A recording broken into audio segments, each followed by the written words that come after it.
దుద్యాల మండలం లగచర్ల హకీంపేట ఈ గ్రామ ఆడబిడ్డలు మా బంజారా ఆడబిడ్డలు అందరూ కూడా పొద్దున్నే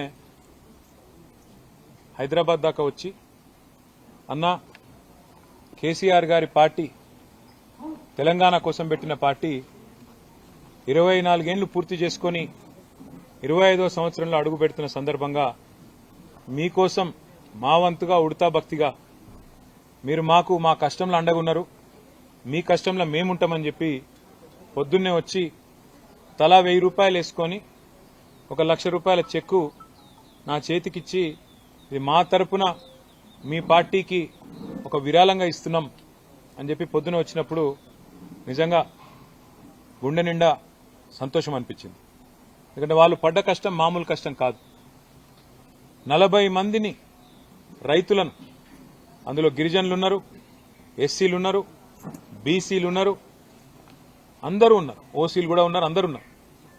40 మందిని జైల్లో పెట్టి పూర్తి స్థాయిలో వారిని చిత్రహింసలు చేసి ఒక మనిషి ఎన్ని రకాలుగా శారీరకంగా చిత్రవదలు చేసే అవకాశం ఉంటుందో అన్ని రకాలు చేసి ఆఖరికి హిరియా నాయక్కు ఛాతీల నొప్పి వస్తుంది, గుండె నొప్పేమో సార్ అంటే పశువును గుంజుకపోయినట్టు బేడీలేసి తీసుకుపోయి ఆఖరికి మంచం మీద కూడా నికృష్టమైన ఈ ప్రభుత్వం మంచం మీద కూడా సంఖ్యలతో బంధించింది.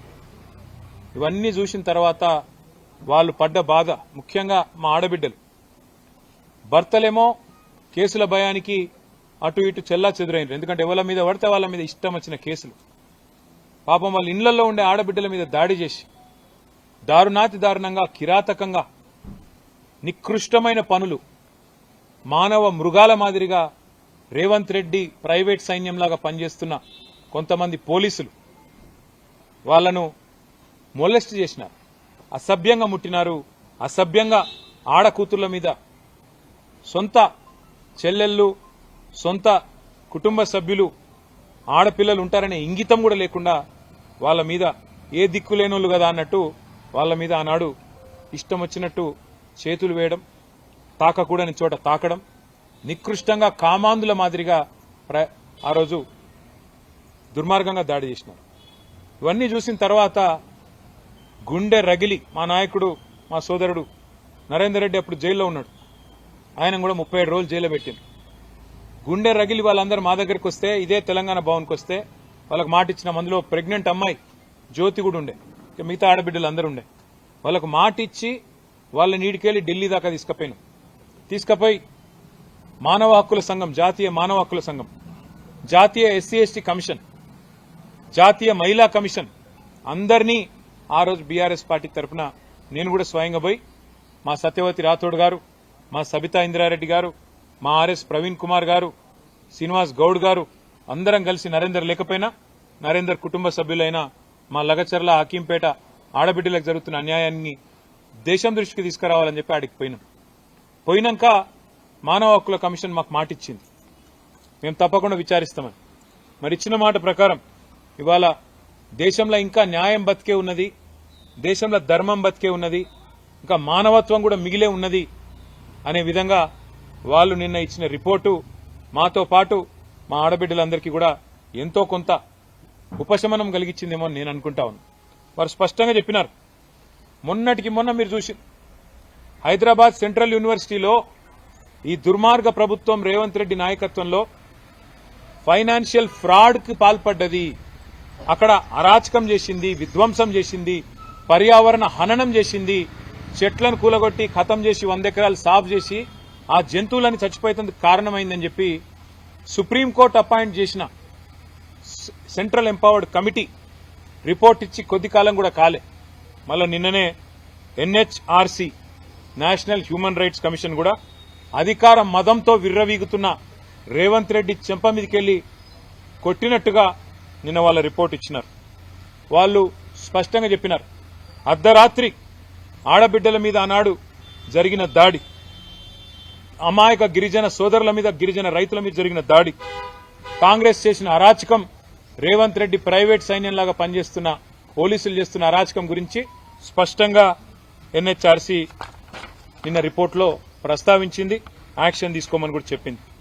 సాక్షాత్తు రిటైర్డ్ సుప్రీంకోర్టు జడ్జి నాయకత్వం వహించే ఎన్హెచ్ఆర్సీ మానవ హక్కుల కమిషన్ ఇవాళ రేవంత్ రెడ్డి సర్కారును, వారి వ్యవహారాన్ని, జరిగిన పైశాచిక పర్వాన్ని తీవ్ర స్థాయిలో తప్పుబట్టింది. క్షేత్రస్థాయిలో కూడా పర్యటించింది ఎన్హెచ్ఆర్సీ. కేవలం వీళ్ళ రిపోర్ట్ ఇన్లే వచ్చి అన్ని వాస్తవాలు తెలుసుకున్నారు. అడుగడుగున మానవ హక్కుల ఉల్లంఘన జరిగింది అని కుండబద్దలు కొట్టి మరి స్పష్టంగా చెప్పింది. ఎవరో ఫార్మాస్యూటికల్ కంపెనీ కోసం అల్లుడిదని కొందరు అంటున్నారు. మరి అల్లుడిదో గిల్లుడిదో తెలియదు కానీ ఎవల కోసమో పేద రైతుల భూములు గుంజుకునే ప్రయత్నాన్ని ఎన్హెచ్ఆర్సీ అభిశంసించింది. ఈ రాష్ట్రానికి ముఖ్యమంత్రిగా మాత్రమే కాదు రేవంత్ రెడ్డి గారు, కొడంగల్ ఎమ్మెల్యేగా ఉన్నాడు. అట్లే రాష్ట్రానికి హోంమంత్రి కూడా ఆయనే. మరి పోలీసులు చేసిన ఈ దౌర్జన్యం ఆయన 3 రకాలుగా బాధ్యత తీసుకోవాలి. స్థానిక ఎమ్మెల్యేగా సిగ్గుపడాలి స్థానిక పోలీసుల దౌర్జన్యానికి. రాష్ట్ర హోంమంత్రిగా నిజంగా సిగ్గు ఇజ్జత్ ఉంటే ముక్కు నేలకు రాయాలి. రాష్ట్ర ముఖ్యమంత్రిగా నీకు సిగ్గుంటే రాజీనామా చేయాలి ఎన్హెచ్ఆర్సీ చెప్పిన తర్వాత. ఇవాళ ఇందులో స్పష్టంగా ఎన్హెచ్ఆర్సీ రిపోర్ట్, ఇది నా కవిత్వం కాదు, ఇది ఎన్హెచ్ఆర్సీ రిపోర్ట్. మరి మీడియా కూడా ఎందుకో గానీ ఇది పెద్దగా రాయలేదు, ఒక్కరు తప్ప పెద్దగా ఎవరు రాయలేదు. అందులో ఎంత స్పష్టంగా చెప్పిండ్రంటే ఎన్హెచ్ఆర్సీ నివేదికలో నేను కొద్దిగా చదివి వినిపించే ప్రయత్నం చేస్తా. During the spot enquiry few villagers stated their family members or themselves were allegedly assaulted or molested by police team. మా మీద దాడి జరిగింది, సెక్షువల్ గా హరాస్మెంట్ జరిగింది అని చెప్పి డైరెక్ట్ గా ఎన్హెచ్ఆర్సీ బృందానికి ఇక్కడ ఉండే మా సోదరులు చెప్పినారు. పేరు నేను చెప్పను. ఒక అమ్మాయి 22 ఏళ్లు. She alleged that police had molested with her mother in law during the raid. నన్నే కాదు మా అత్తను కూడా మరి శారీరకంగా ఇబ్బంది పెట్టినారు అని ఒక ఆడబిడ్డ చెప్పిందంటే నిజంగా ఈ దేశంలో ఏ ఆడ కూతురు అన్న చెప్తుందా నా మీద ఇట్లా అఘాయిత్యానికి పాల్పడ్డరు అని జరగకుండా అబద్దం చెప్తుందా? మన దేశం ఎటువంటి దేశం? ఆడపిల్లలు ధైర్యంగా ముందుకొచ్చి చెప్తారా ఇసుంటి? అంటే ఎంత దౌర్జన్యంగా, ఎంత దౌర్భాగ్యంగా, ఎంత కిరాతకంగా, ఎంత పాశవికంగా రేవంత్ రెడ్డి ప్రభుత్వం ఉన్నదో దీన్ని బట్టే చెప్పొచ్చు. ఇంకొక అమ్మాయి షీ అలిజెడ్, పేర్లు నేను కావాలని ఒమిట్ చేస్తున్నా, alleged that police have assaulted her during the raid and she sustained injury on her left thigh. నా ఎడమ తొడ మీద దెబ్బ తాకింది. తొడల మీద కొడతారండి ఆడపిల్లల్ని? ఇదేనా ప్రభుత్వాలు వ్యవహరించాల్సిన పద్ధతి?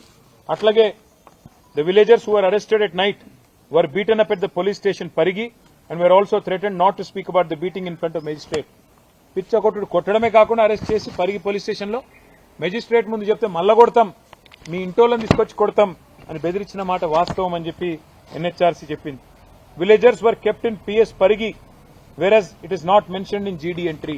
అంటే ఇల్లీగల్ గా పరిగి పోలీస్ స్టేషన్ లో పెట్టి కొట్టినారు అని చెప్పి అది ఎంట్రీ కూడా లేదు బుక్స్ లో అని చెప్పి కూడా ఎన్హెచ్ఆర్సీ చెప్తున్నది. Many people were neither at the spot nor went to any protest and their land is also not affected due to this project yet police have arrested such people. ఆ రోజు ఆ ఘటన జరిగినప్పుడు అక్కడ లేకపోయినా, భూములు పోకపోయినా, ఆ సంబంధం లేని రైతులను కూడా వీళ్ళు పట్టుకొచ్చినారు, కొట్టినారు అని చెప్పి కూడా ఎన్హెచ్ఆర్సీ చెప్పింది. ఇంకా దారుణంగా కొన్ని మాటలు వారు ప్రస్తావించినారు.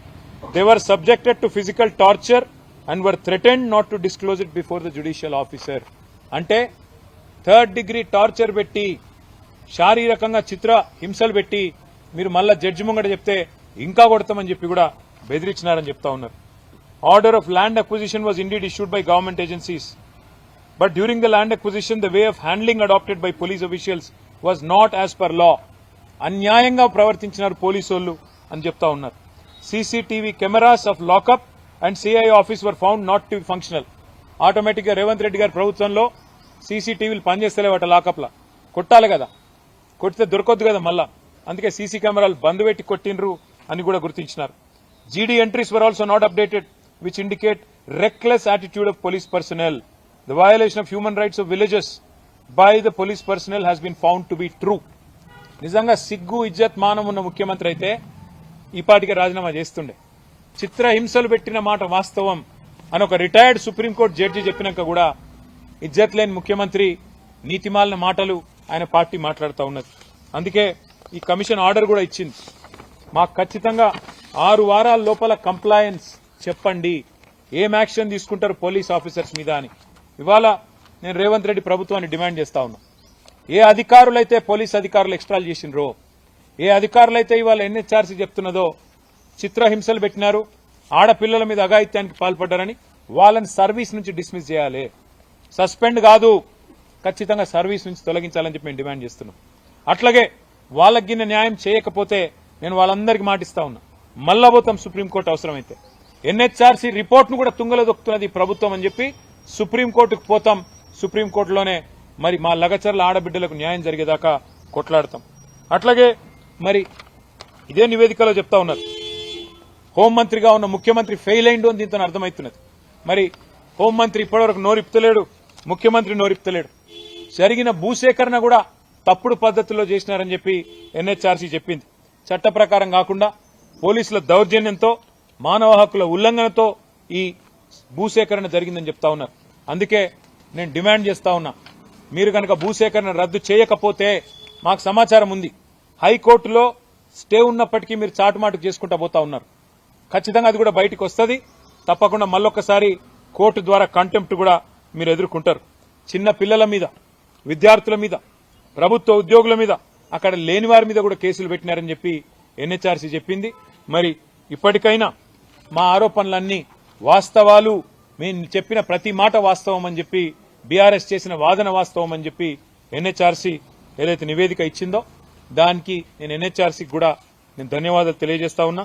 మరి ప్రభుత్వాన్ని నేను కోరుతా ఉన్నా, ముందుకు రండి. నిజంగా రేవంత్ రెడ్డి పాత్ర లేకపోతే, తిరుపతి రెడ్డి పాత్ర లేకపోతే, ఏ పోలీస్ అధికారులు ఓవర్ యాక్షన్ చేసినరో వాళ్ళని వెంటనే సర్వీస్కి వెళ్ళి డిస్మిస్ చేయండి.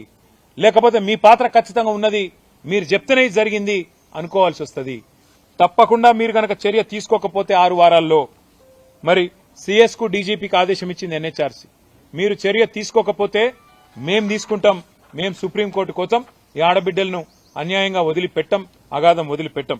ముఖ్యమంత్రి కూడా రాజీనామా ఎట్లాగూ చేయడు, ఆయన సిగ్గులేనోడు. కానీ క్షమాపణ చెప్పాలి. ఏ ప్రజలైతే నీ కోట్లేసి గెలిపించారో, ఏ కొడంగలు వాళ్ళని ఈ తీరుగా కొట్టినందుకు, ఆడబిడ్డల మీద చేసినందుకు నిజంగా నీకు సిగ్గుంటే క్షమాపణ చెప్పమని చెప్పి కూడా నేను రేవంత్ రెడ్డిని డిమాండ్ చేస్తా ఉన్నా. అట్లాగే ఇంకా కూడా వేధిస్తా ఉన్నారని తెలిసింది, ఇంకా కూడా బెదిరిస్తుండ్రట, ఇంకా కూడా పోలీసు వాళ్ళు వస్తుండ్రట, ఇంకా కూడా అధికారులు ఓవర్ యాక్షన్ చేస్తుండ్రట. వాళ్ళందరికీ నేను చెప్తున్నా, ఎవడెవడైతే ఓవర్ యాక్షన్ చేస్తుండో 3 ఏళ్లలో మా గవర్నమెంట్ వస్తుంది, రాసి పెట్టుకుంటాం. మీ ఓవర్ యాక్షన్లు, మీ అతిలు రిటైర్ అయిపోతే కూడా నేను మళ్ళా చెప్తున్నా, ఎక్కడున్నా పట్టుకొస్తాం. తప్పకుండా హిసాబ్ కితాబ్ మొత్తం కూడా మేం చేస్తాం. ఎందుకంటే ఈ స్థాయిలో సుప్రీంకోర్టు చెప్పినాక, సుప్రీంకోర్టు రిటైర్డ్ జడ్జి ద్వారా ఎన్హెచ్ఆర్సీ చెప్పినాక కూడా మీరు ఓవర్ యాక్షన్ చేస్తే, హైకోర్టు స్టే ఉండగా కూడా రేవంత్ రెడ్డి ఆడిచ్చినట్టు ఆడితే మేము కూడా తప్పకుండా మీ పద్ధతిలోనే జవాబు చెప్పాల్సి వస్తుంది, గుర్తుపెట్టుకోమని చెప్పి కూడా అధికారులను నేను కోరుతా ఉన్నా. మరి బీఆర్ఎస్ పార్టీ లగచర్ల బాధితులకు గతంలో అండగా ఉంది, మొన్న అండగా ఉంది, ఈ రోజు అండగా ఉంది, రేపు కూడా వాళ్ళకి న్యాయం జరిగేదాకా అండగా ఉంటాం, నిలదీస్తూనే ఉంటాం. ఈ ప్రభుత్వానికి బుద్ధి వచ్చేదాకా కూడా కొట్లాడుతూనే ఉంటామని చెప్పి కూడా మీ అందరికీ కూడా తెలియజేస్తూ, మరి ఆడబిడ్డలందరూ కూడా ప్రత్యేకంగా మాకు పార్టీకి విరాళం ఇచ్చినందుకు, ఇంత కష్టంలో కూడా మీరు మా గురించి ఆలోచించినందుకు మీ అందరికి కూడా చేతులు జోడించి హృదయపూర్వకంగా నమస్కారం, ధన్యవాదాలు.